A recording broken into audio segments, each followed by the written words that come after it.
জাহান্নাম বছরে 2টা নিঃশ্বাস ছাড়ে। কয়টা নিঃশ্বাস?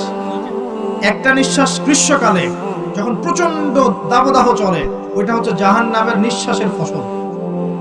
ওই প্রভাবে পৃথিবীতে এরকম দাবদাহ চলে। এই সায়েন্স বিশ্বাস করবে? করবে না। ওর বিশ্বাসের আমার যায় আসে না। আল্লাহ পাক বলেছেন সত্য, রাসূল বলেছেন সত্য। আরেকটা হচ্ছে শীতকালে যখন প্রচন্ড ঠান্ডা, তখন শীতকালে জাহান্নামের এমন একটা জায়গা আছে যেটা কিন্তু শীতল জায়গা। জাহান্নামের পুরো জায়গাটাই কিন্তু আগুন নয়, এমনও জায়গা আছে যেটা কি খুব শীতল। ওই শীতল অংশ শ্বাস ছাড়লে এই যে পৃথিবীতে এই শীতের একটা প্রভাব চলে আসে, প্রচন্ড ঠান্ডার শৈত্যপ্রবাহ চলে আসে। এটা হয়তো অনেকে বিশ্বাস করবে না, ভুল মনে করবে যে ধর্মান্ধ কথাবার্তা। হাদিসে আছে নবী সাল্লাল্লাহু আলাইহি ওয়াসাল্লাম বলেছেন, কে সত্যবাদী? এই পুরো সভ্যতা না রাসূল সাল্লাল্লাহু আলাইহি ওয়াসাল্লাম? এই বিশ্বের সমস্ত মানুষ সত্যবাদী বেশি না আল্লাহর রাসূল বেশি সত্যবাদী? বাস, আর কোনো দরকার আছে?